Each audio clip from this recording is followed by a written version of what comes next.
today I'm going to be showing you how to make a grain-free hush puppy recipe. Now hush puppies are a delicious little fried treat that's typical in the South, and they're generally made with corn, and corn is not allowed on a paleo diet, and for me personally I noticed that it causes a lot of inflammation, so I wanted to make a grain-free paleo version that I can enjoy. And so this one is going to be made with sweet potatoes, and we're going to be using cassava flour as well. So we're going to start with about 1 pound of mashed sweet potatoes, and I have 1 teaspoon of garlic powder, and I have 1 teaspoon of onion powder as well, and we've got a little bit of sea salt. This is about 1 teaspoon as well, and we have about 2 tablespoons of fresh chives, and we're just going to go ahead and give this a quick mix. I like to use a fork with it just so that the seasoning can kind of go between the fork and, you know, get through the sweet potato. And we've got 1 pack of bacon, and I've already gone ahead and cooked this, and this is going to give it a really nice crispy flavor.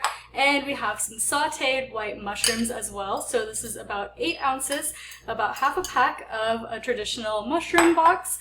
And again, we're just going to use our fork and combine this a little bit. And you'll notice that things are really kind of starting to stick to it, and the sweet potato is separating a little bit, but we're going to bring it all together with our egg. So we've got 1 egg that's been beaten, and now we're going to be adding in our cassava flour. So I have half a cup of cassava flour, and you don't need to sift it, you can just kind of put it in as is, and you'll notice that the sweet potatoes are going to start to get really sticky, and this is going to really help to hold it together. And so at this point I like to switch to a spatula that's going to help us mix this in a little bit better, and you can also use your hands to combine it if you find that that's a little bit easier. Sometimes I like to use a spatula in the beginning, and then at a certain point when you realize you need to mix it in a little bit more, you can start using your hands. Okay, and now that our hush puppies have been fully combined and mixed together, we're going to start forming these into little ball shapes. And it's a little sticky, but don't worry, you'll be able to form a ball just by swishing it in your hands. And we'll just go ahead and make it until we have all of our mix combined before we go ahead and start frying these. And you want them to be probably about an inch and a half diameter each. And that's going to be a perfect hush puppy because it'll be nice and moist on the inside and nice and crispy on the outside.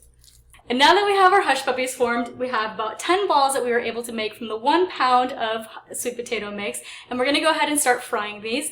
And today we're going to be using a stovetop fryer that I have prepared with some coconut oil. And coconut oil is a really great fat. It's very stable at high heat, and it's going to be great for cooking these.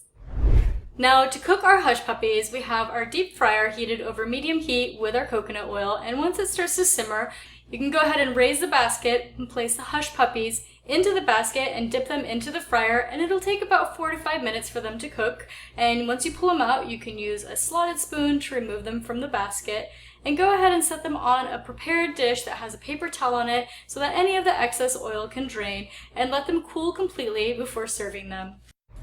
Okay, our hush puppies are fully cooled and ready to enjoy. So these are ready to go. I'm going to go ahead and take a bite and make sure that these turned out good. So good. The crunchiness of the bacon with the sweetness of the sweet potato and just the crunchy outside is absolutely delicious.